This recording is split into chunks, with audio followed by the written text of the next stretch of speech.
Show में सबसे पहले बात कर लेते हैं ईरान, इजराइल और अमेरिका के बीच में छिड़ी हुई जंग की, क्योंकि एक बड़ा दावा अमेरिका के द्वारा कर दिया गया है मुश्तबा खामेनेई को लेकर।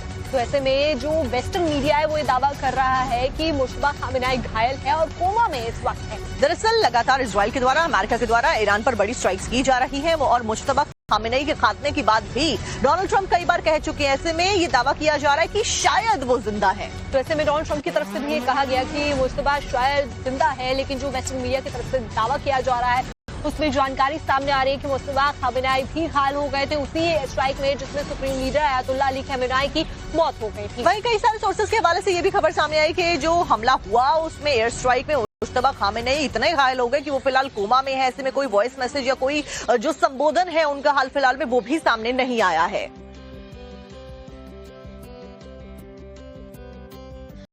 ईरान इजराइल युद्ध के बीच में भारत की डिप्लोमेटिक जीत सामने आई है। दरअसल जो जहाज भारत का तिरंगा लेकर जाएंगे उनको स्ट्रेट ऑफ हॉर्मुज से गुजरने दिया जाएगा। फ्रेंडली रिलेशन होने की वजह से और साथ साथ में जो चर्चा अभी पेजिशियन के साथ में विदेश मंत्री एस जयशंकर की हुई थी, उसी के बाद में बताया जा रहा है कि भारतीय झंडे वाले एलपीजी कंटेनर्स को आने दिया जाएगा। तो आपको बता दें कि हॉर्मुज में भारतीय एलपीजी टैंकर को इजाजत दी गई है। भारतीय जहाजों को सुरक्षित रास्ता दिया जाएगा।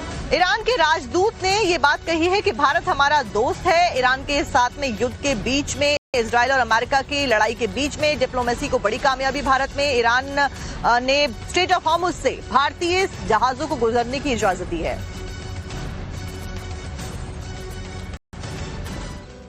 ईरान की लीडरशिप को लेकर यूएसए लगातार काम कर रहा है कि उस लीडरशिप पे जो काबिज होना चाहिए और हमारी पसंद का होना चाहिए। ऐसे में सुराग देने वाले को $1 करोड़ देने का ऐलान किया है। साथ ही अमेरिका की तरफ से ये बात भी कही गई है कि दुनिया में किसी भी देश में लग्जरी लाइफस्टाइल दी जाएगी जो भी शख्स जानकारी साझा करेगा ईरान की लीडरशिप के बारे में। यानी कि ईरान के टॉप लीडरशिप पे जो लोग बैठे हैं, मंत्री बैठे हैं, और चाहे वहाँ के सुप्रीम लीडर जो नए चुने गए मुश्तबा खामेनेई क्यों ना हो, अगर वो जिंदा है तो अगर उनको लेकर इंफॉर्मेशन शेयर की जाएगी तो पैसा इनाम में यूएसए देगा। आपको बता दें कि तस्वीरें हम आपको दिखा रहे हैं किस तरीके से जो लगातार युद्ध है वो भड़क रहा है और इसकी वजह से पूरा मिडिल ईस्ट इस आग में दहक रहा है। तो अमेरिकी विदेशी विभाग के रिवॉर्ड फॉर जस्टिस कार्यक्रम ने मुश्तबा खामेनेई और अली लारिजानी समेत कई ईरानी अधिकारियों पर ये इनाम घोषित किया है।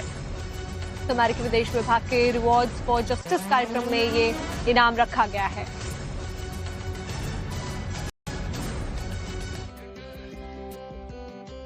फिर इंडिया के सुपर हिट बुलेटिन में खबरों का सिलसिला लगातार